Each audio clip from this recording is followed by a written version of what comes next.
श्री राम।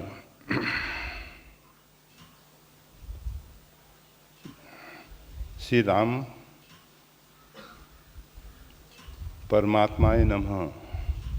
श्री हनुमान जी महाराज जानकी माता से सप्रेम बोले। रघुपति कर संदेश अब सुन जननी धर धीर, अस कहीं कपि गदगद भयऊ भरे बिलोचन नीर। वह संदेश क्या था? ऐसा मार्मिक कि पवन सुत से रहा नहीं गया, अश्रुपात हो गया। आत्मीयता की बात मार्मिक होती है। क्या थी? कृपा कर इस भाव को समझाने की अनुकंपा कीजिए प्रभु जी।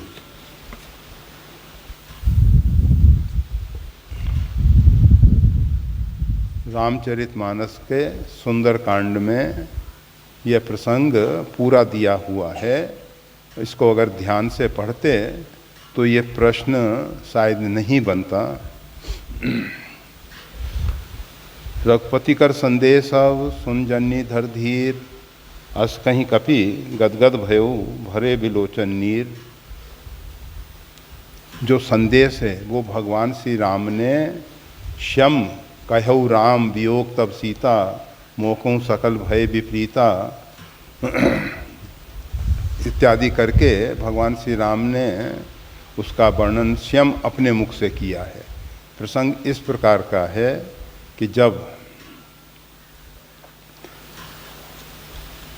हनुमान जी महाराज भगवान के इस संदेश को कहना चाह रहे थे, उसी समय उनका हृदय भर आया और उनका हृदय भर जाने के कारण वाणी जो है अवरुद्ध हो गई और वो कुछ बोल नहीं सके।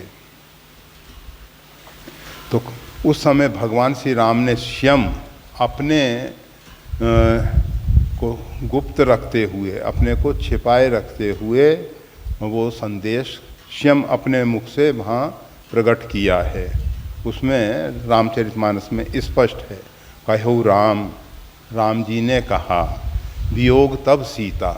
हनुमान जी महाराज ऐसा नहीं कह सकते हैं कि वियोग तब सीता, वो भगवान श्री राम कह रहे हैं और वो स्पष्ट लिखा ही हुआ है, कहऊ राम वियोग तब सीता, मोकों सकल भय विपरीता।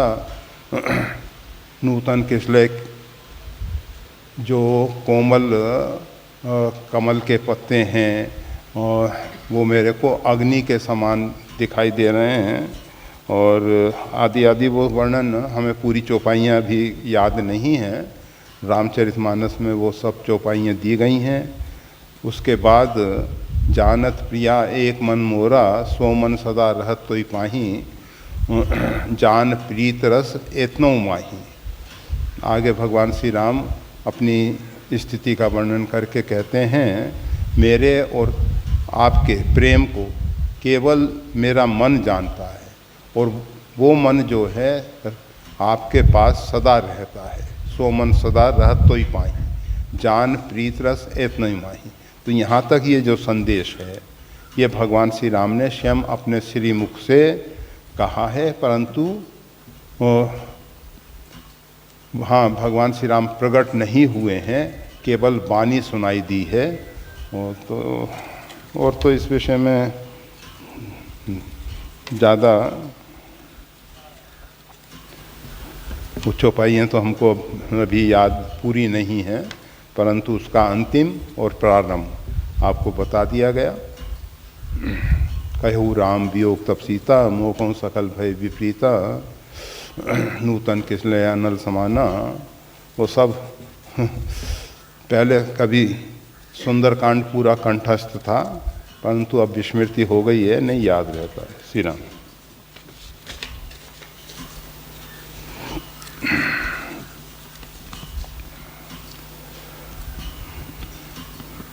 भगवान ने जिसको धन दिया वहाँ मन नहीं दिया, और जहाँ मन दिया वहाँ धन नहीं दिया। कहीं कहीं ऐसी कृपा कर दी कि धन और मन खूब दे दिया, वह इसका पूर्ण उपयोग भी कर रहे हैं। इसके पीछे पिछले जन्म के पुण्य भी कार्य करते हैं क्या? कृपया समझाने की कृपा करें। ये जो बात कही जाती है, साधारण लोग ऐसा कहा करते हैं कि जिसको भगवान ने धन दिया है, मन नहीं दिया है, और जिसको मन दिया है उसको धन नहीं दिया है। ये साधारण लोग कहते हैं, परंतु वास्तविकता ऐसी नहीं है। वो तो जिसके पास धन नहीं है वो इस प्रकार की बात कह रहा है, परंतु जब उसके पास धन आ जाता है तो वो फिर इस बात को भूल जाता है। वो कभी पहले एक ऐसी घटना कही जाती है, एक भिक्षुक गंगा के तट पे रह के भिक्षा करके अपना जीवन यापन करता था, भीख मांग के अपना जीवन यापन करता था। और वो भी हमेशा यही बात कहा करता था कि प्रभु ने जिसको मन दिया है धन नहीं दिया, और जिसको धन दिया है मन नहीं दिया। भगवान को दया आई और उन्होंने सोचा कि चलो इसको धन दे दिया जाए। और भगवान सर्वसमर्थ हैं, भगवान ने उसको इतना प्रचुर धन दिया, और मतलब एक स्वर्ण मुद्राओं की थैली उसको प्राप्त हो गई। उसको प्राप्त करने के बाद उसने सोचा कि इसका क्या करना चाहिए, तो पहले एक अच्छा बंगला खरीदा, रहने की व्यवस्था की, और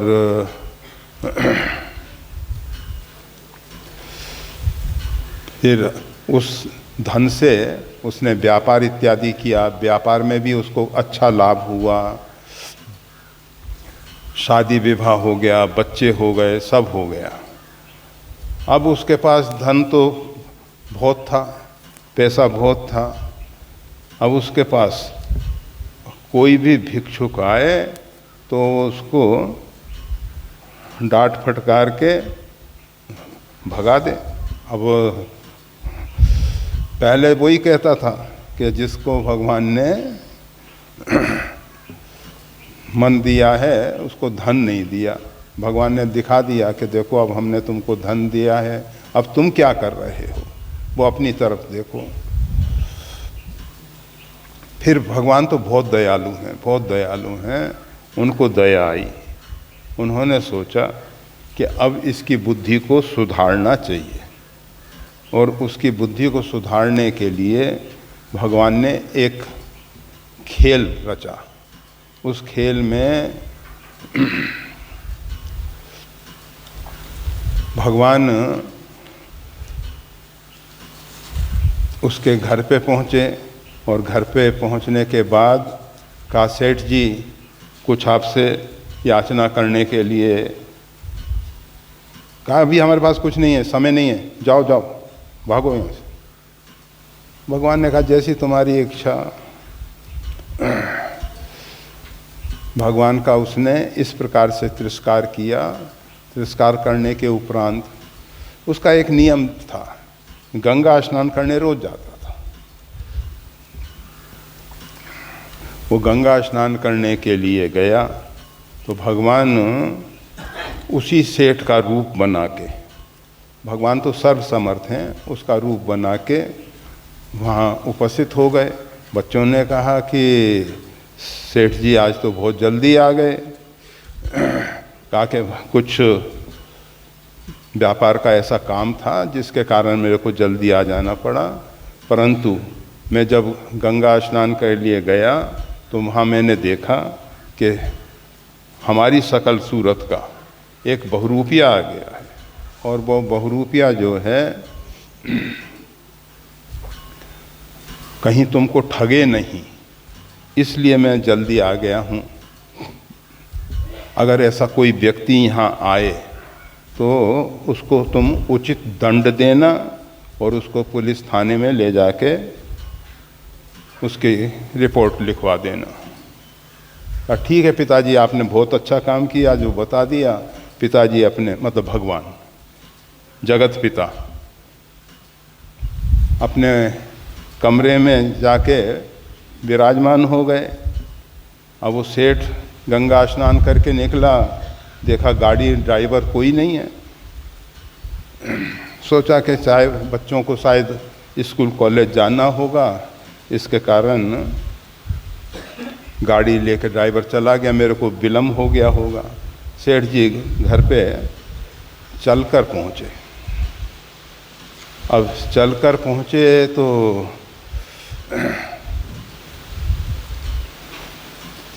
बच्चों को भगवान ने पहले ही बता रखा था। थोड़ा भगवान इशारा कर दिए कि देखो वो आगे आए। अब बच्चों ने उसको घर में नहीं घुसने दिया, अपने पिता को घर में घुसने नहीं दिया। उसकी अच्छे ढंग से मरम्मत की और मरम्मत करने के बाद पुलिस थाने में ले गए। पुलिस थानेदार ने कहा कि भाई क्या समस्या है? क्या समस्या ऐसी है कि हमारे पिताश्री का ये रूप बना के बहुरूपी आया है और हमको ठगना चाहता था और इस कारण से हम इसको थाने में ले आए हैं। थानेदार ने उस सेठ से पूछा बात क्या है? कहा भाई मेरे बच्चों की बुद्धि पता नहीं कैसे खराब हो गई है और मेरे को ये पहचान नहीं रहे हैं और नहीं पहचानने के कारण मेरे साथ ऐसा ये दुर्व्यवहार कर रहे हैं। थानेदार ने कहा अच्छा बच्चों से कि अपने पिताजी को बुला के लाओ। भगवान जो हैं सेठ के रूप में आए। अब वो दोनों की शक्ल सूरत एक समान। थानेदार भी चक्कर में पड़ा कि क्या दोनों में किसी प्रकार का लेश मात्र भेद नहीं है।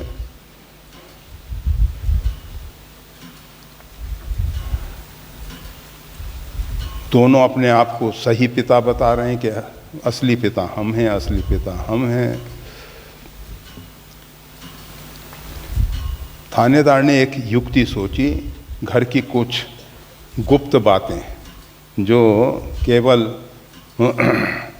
सेठ को ही मालूम थी, वो भगवान से पूछी। भगवान अंतर्यामी, भगवान ने सब कुछ बता दिया। सेठ की बुद्धि खराब हो गई थी, पिटाई अच्छी हुई थी, मरम्मत अच्छी हुई थी, तो सेठ सब भूल गया था, उसको कुछ आया नहीं। थानेदार ने अपना निर्णय दे दिया, कहा भाई देखो तुमने रूप बहुत अच्छा बनाया, इसके कारण तुमको पुरस्कार दिया जाता है और तुमने जो बच्चों को ठगने की कोशिश की है इसका तुमको दंड दिया जाता है। तुम्हारे को दंड ये है कि तुम्हारा काला मुंह करके गधे के ऊपर बैठा के पूरे नगर में तुम्हारी शोभा यात्रा निकलेगी और उसके बाद तुमको मुक्त कर दिया जाएगा। ये तुम्हारा पुरस्कार है, तुमको लंबे समय तक जेल में नहीं रखा जाएगा। परंतु ख्याल रखना आगे कभी भूल कर भी ऐसा काम नहीं करना। थानेदार के कथनानुसार सेठ का मुंह काला किया गया, पूरे नगर में शोभा यात्रा निकली, उसके बाद सेठ को मुक्त कर दिया। सेठ बेचारा गंगा के तट पे जाके गंगा स्नान करके अपना स्वच्छ होके विचार करने लगा कि ये वही गंगा का तट है जिस पे मैं एक दिन भिक्षुक बन के भिखारी बन के भीख मांगता था और भगवान की कृपा से ये सब मेरे को प्राप्त हो गया। और मैंने जो उस पहले कहा करता था जिसको धन दिया है उसको मन नहीं दिया और जिसको मन दिया है उसको धन नहीं दिया, भगवान ने ये मेरे को प्रत्यक्ष करके दिखा दिया कि धन देने के बाद व्यक्तियों की बुद्धि किस प्रकार की हो जाती है। ठीक है, फिर वो पश्चाताप करते करते भगवान से प्रार्थना करने लगा कि प्रभु ठीक है, हम जीव हैं, हमसे भूल होती है, अब आप कृपा करें और मेरे को मेरे बच्चे जो हैं पुनः पहचान सकें, ऐसी कृपा करें। भगवान ने उसको आकाशवाणी के द्वारा संबोधित करते हुए कहा कि सेठ, तुमको समझ देने के लिए ही ये सब घटना चक्र चला। अब तुम स्नान करके अपने घर पे जाओ, तुम्हारे बच्चे तुम्हारे को पूर्ववत प्रेम करेंगे, परंतु आगे ख्याल रखना कि कोई भी अतिथि, कोई भी भूखा नंगा रोगी आए तो उनकी यथासंभव सेवा करते रहना। सेठ बारंबार भगवान को प्रणाम करके घर पे लौट के आया। भगवान तो अदृश्य हो गए थे, उनका खेल था, बच्चों को समझ आ गई और बच्चों ने सेठ को, अपने पिता को स्वीकार कर लिया। तो इस प्रकार की एक वार्ता पहले कहीं पढ़ने को सुनने को मिली थी। तो इस प्रकार की लोग बात करते हैं। वास्तविकता यह है कि धन में एक मद होता है, नशा होता है। गोस्वामी तुलसीदास जी महाराज कहते हैं, प्रभुता पाई काहे मद नाही, नहीं असको जन्मा जग माही। ऐसा कोई व्यक्ति जगत में जन्म ही नहीं लिया है जिसको प्रभुता पाई मद ना हो। परंतु गोस्वामी तुलसीदास जी एक और भी महत्वपूर्ण बात कहते हैं, भरतई होई कि राजमद हरिहर पद पाए। भरत जी को कभी भी, उसके आगे भी है, कबहू की कांजी सी करनी क्षीर सिंधु बिनसाए। जिस प्रकार से दूध का जो समुद्र है उसमें खटाई की एक बूंद पड़ जाए तो वो दूध फटेगा नहीं, क्षीर सिंधु में कोई फर्क नहीं पड़ने वाला एक बूंद से। इसी प्रकार से भरत जी जैसे संत महापुरुषों के लिए ये ऊंचे पद, प्रतिष्ठा, धन, वैभव सब बहुत तुच्छ है, बहुत तुच्छ है। उनसे उनकी बुद्धि कभी भी विकृत नहीं होती है। और जो साधारण व्यक्ति हैं, हम जैसे जो व्यक्ति हैं, वो प्रभुता पाई काहे मद नाही। उनको प्रभुता पाके, ऐश्वर्य पाके, धन वैभव पाके मद हो जाता है। मद अर्थात नशा, मद्यपान। तो ये जो नशा है ऐसा है जिसके कारण ऐसा होता है। अब इसके बाद ये लिखते हैं, कहीं कहीं ऐसी कृपा कर दी कि धन और मन खूब दे दिया। ये बात भी अपने आप में यथार्थ है। जो बताया गया कि संपत्ति जो है दो प्रकार से प्राप्त होती है। एक तो जैसे गीता में भगवान ने कहा है, अर्जुन ने भगवान से प्रश्न किया। अर्जुन ने प्रश्न किया कि प्रभु, कोई व्यक्ति योग साधन कर रहा है, परमार्थ के पथ में, भगवत पथ में आगे बढ़ रहा है, किसी कारण बस उस पथ से वो विचलित हो जाता है, योग भ्रष्ट हो जाता है, तो उसकी क्या गति होती है। तो भगवान ने कहा, ऐसा जो योग भ्रष्ट व्यक्ति है उसका दूसरा जन्म जो होता है, या तो वो योगियों के घर में उसका जन्म होता है, अथवा शुचीनाम श्रीमताम गेहे, पवित्र धनवान लोगों के यहाँ उसका जन्म होता है। ये पवित्र धन और अपवित्र धन रावण ने अनेक लोकांतरों से और पृथ्वीवासियों से बहुत धन का शोषण किया।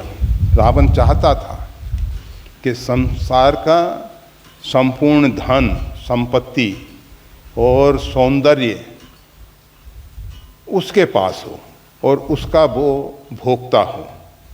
ये रावण की विचारधारा है। संसार का जितना भी सुख संपत्ति वैभव है उसका वो मालिक बने और सौंदर्य का उपभोग करे। तो इस प्रकार से उसकी विचारधारा रही और उसने लूट लूट के और इस प्रकार से सब धन एकत्रित किया। उसके विषय में श्री हनुमान जी महाराज ने रावण से कहा है, राम विमुख संपत्ति प्रभुताई, जाई रही पाई बिन पाई। भगवान से विमुख होने पे जो संपदा है वो प्राप्त होना ना होना एक समान हो जाता है। किस प्रकार से? सजल मूल जिन सरतन नाही, बरस गए पुनि तबहि सुखाई। जिन नदियों का मूल सजल नहीं है, अर्थात जिन नदियों का उद्गम जो है वो जल से परिपूर्ण नहीं है। आप सबको मालूम होगा कि जो माँ भागीरथी गंगा आती हैं तो 30 मील का ग्लेशियर है, उसके आगे मतलब वो दिखाई नहीं देता। ग्लेशियर में तो सब बहुत पुराना ग्लेशियर है, वो हजारों साल का पक्का ग्लेशियर है। उसके नीचे एक कुंड है और वो कुंड में से गंगा जी का प्राकट्य है और वो गंगा जी का जल उस ग्लेशियर के नीचे से बराबर बहता रहता है। शीतकाल में भी वो जल की धारा चलती रहती है। ऊपर बर्फ होता है और वो अंदर अंदर जल प्रवाहित होता है। नर्मदा के विषय में भी आप सब जानते होंगे। अमरकंटक में माता जी की जो बगीची है वहाँ से माँ नर्मदा मैया का प्राकट्य होता है। वहाँ से गुप्त रूप में नर्मदा जी का जो मंदिर है वहाँ तक आती हैं और वहाँ से एक कुंड है उसमें जल गिरता है। उस के बाद फिर वो कुंड के बाद नर्मदा की धारा धीरे धीरे आगे बढ़ती है। उसमें फिर बहुत सी सरिताएँ, बहुत से नाले मिलते जाते हैं। नर्मदा जी का बड़ा रूप होता जाता है। तो इस प्रकार से गोदावरी के उद्गम में भी ऐसा ही है।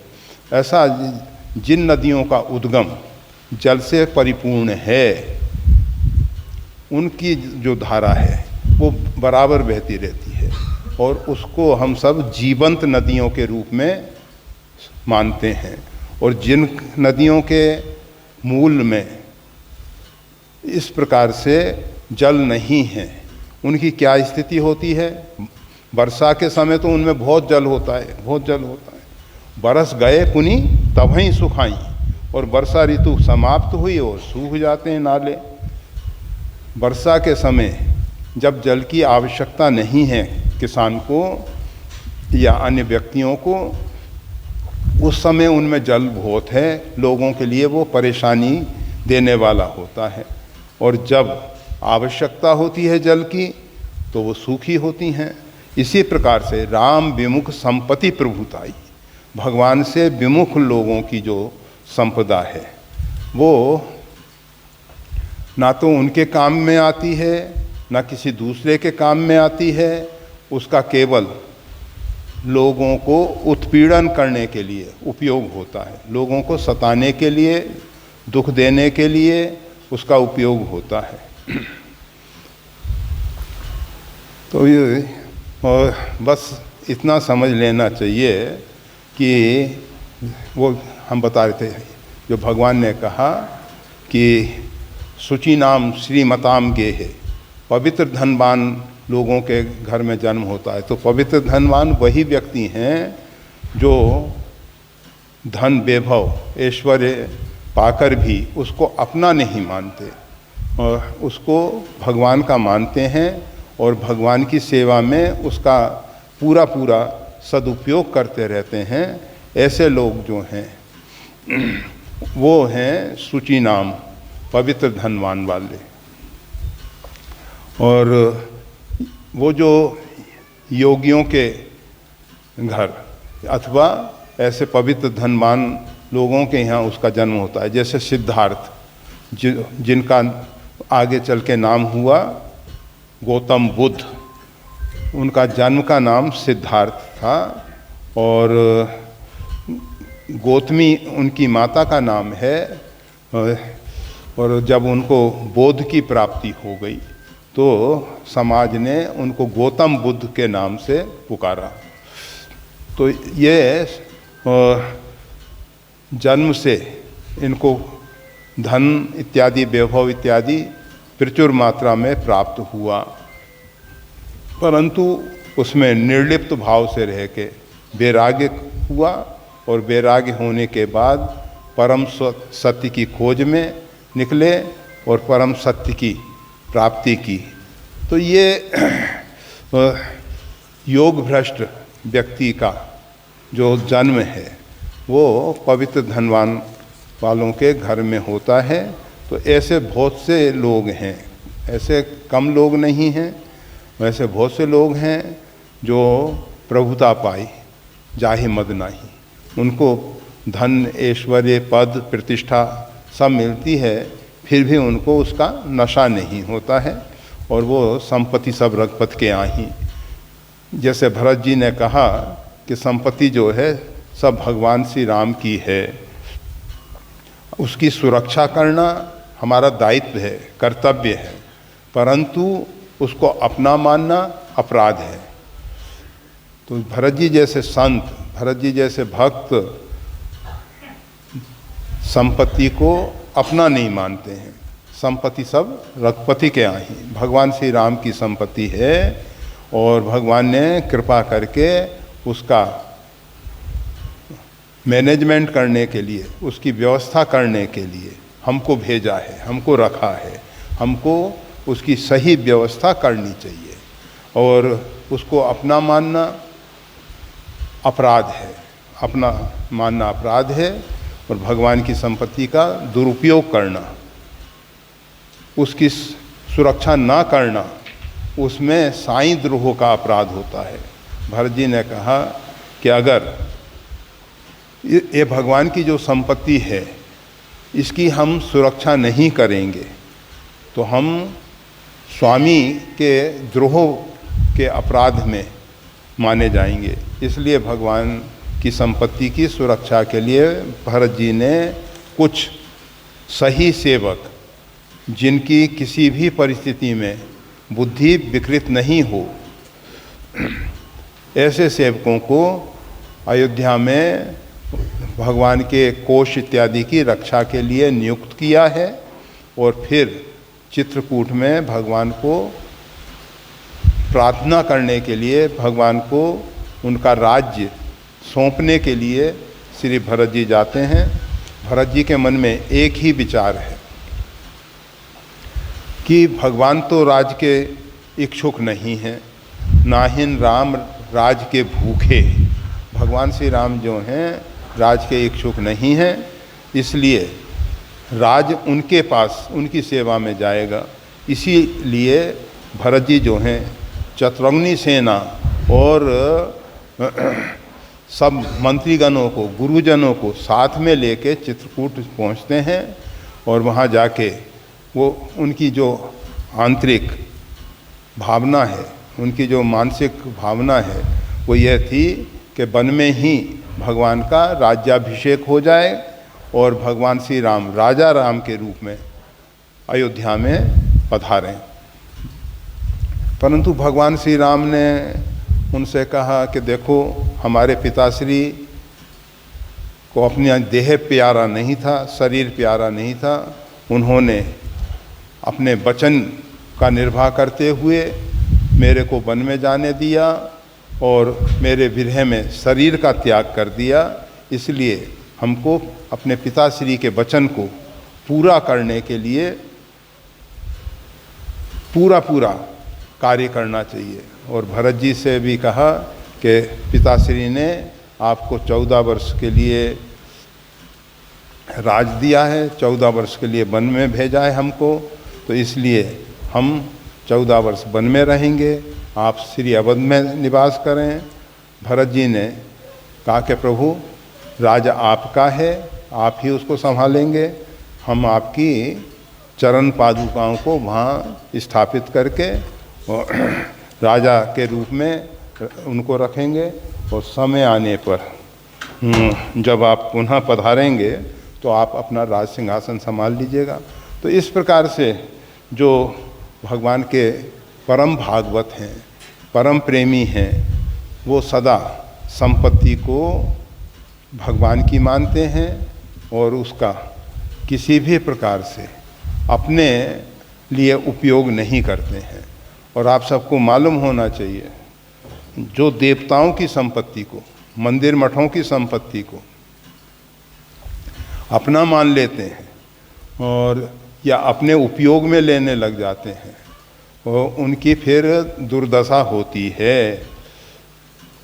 वाल्मीकि रामायण में एक प्रसंग आया है, कालंजर महादेव के महंत की घटना बताई जाती है। वैसे कुछ लोग उसको विक्षिप्त सर्ग के रूप में देखते हैं।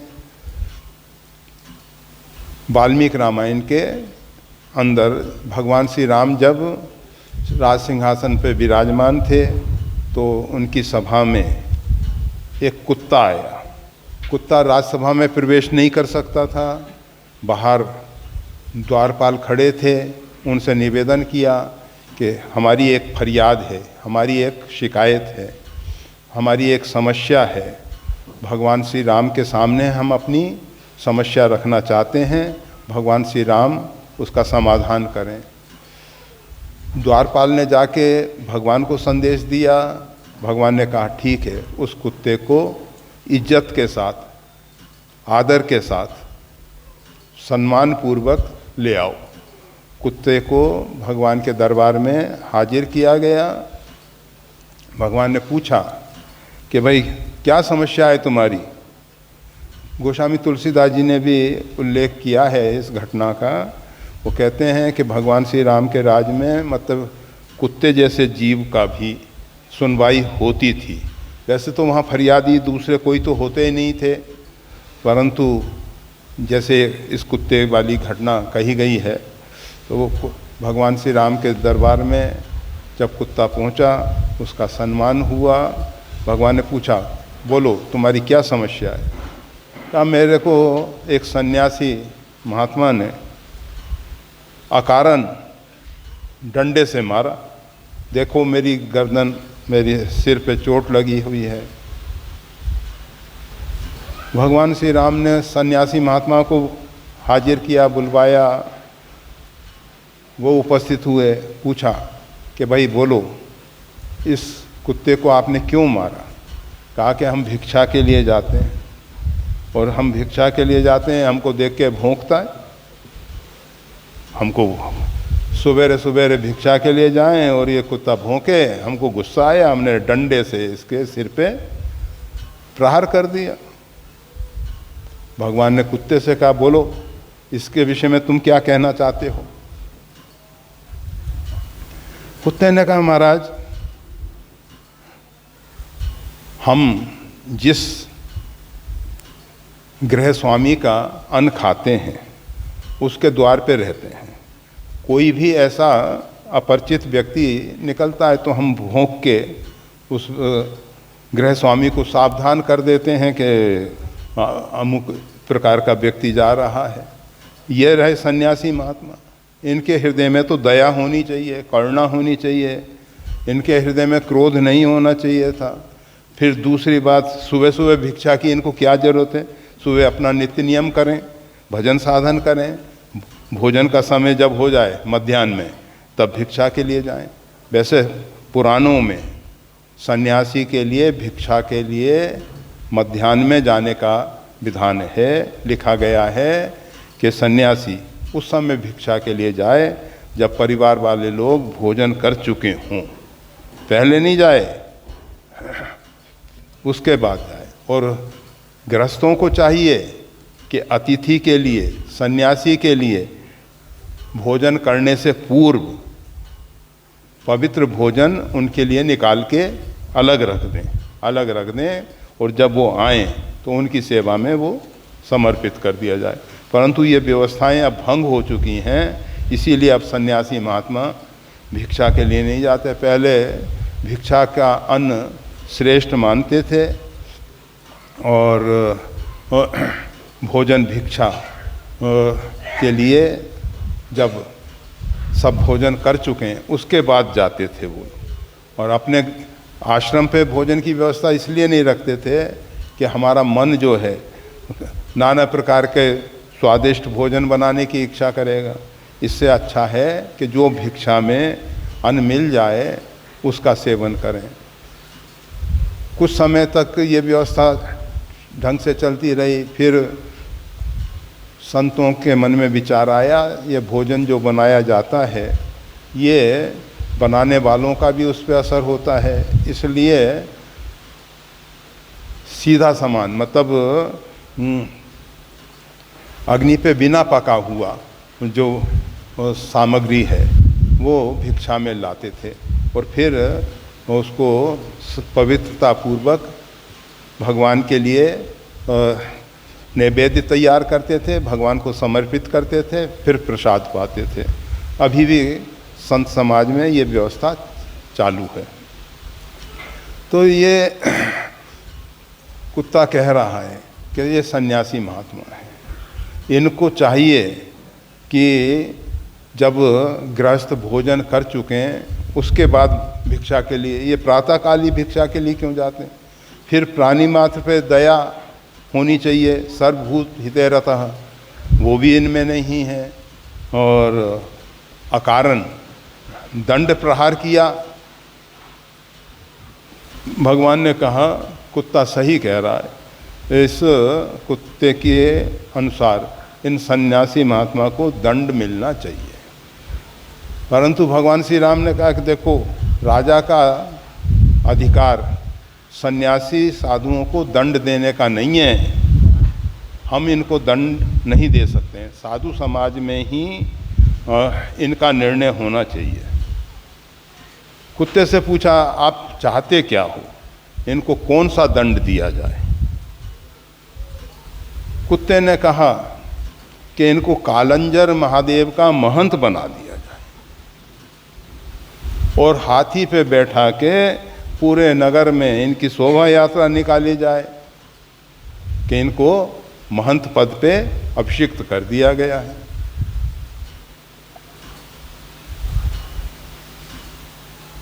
भगवान श्री राम अंतर्यामी हैं, वो तो सब जानते हैं, सर्वज्ञ हैं, परंतु सभा में लोगों के मन में बड़ा आश्चर्य कि भाई इस प्रकार से इन सन्यासी को महंत बना के सम्मानित करने से ये दंड कैसा?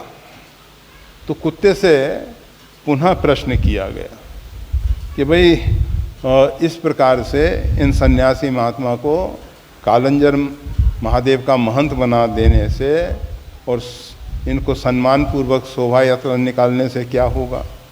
कहा कि महाराज, मैं भी पहले महंत था कालंजर महादेव का, और जो देव संपत्ति है उसका मैं अपने जीवन में उपयोग नहीं करता था, परंतु एक बार ऐसा हुआ, भगवान को भोग लगाने के लिए मैंने जो एक आपोषण क्रिया होती है, पंचकवल जो हैं भगवान को दिखाए जाते हैं और भिन्न भिन्न मुद्राओं के साथ, और फिर उसके बाद मंदिर में पर्दा लगा के माला करते हैं।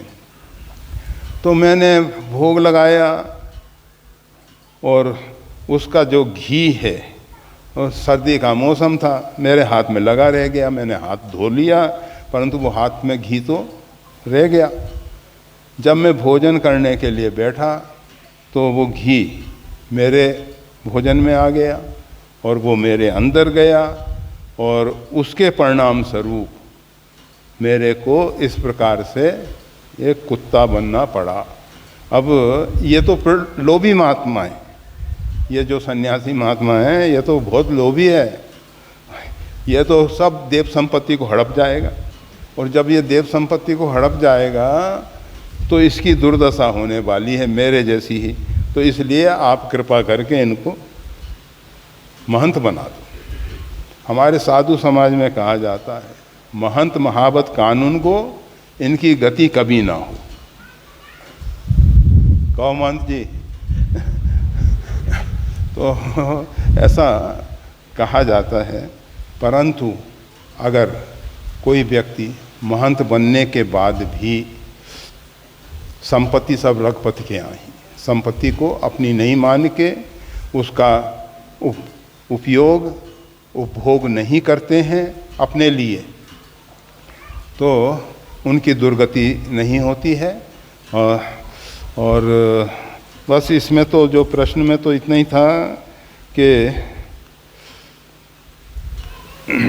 कहीं कहीं ऐसा कृपा कर दिए कि धन और मन खूब दे दिया है और उसका पूर्ण उपयोग भी कर रहे हैं। इसके पीछे पिछले जन्म के पुण्य भी कार्य करते हैं क्या? ये जितना भी प्रारब्ध जनित धन इत्यादि प्राप्त होता है,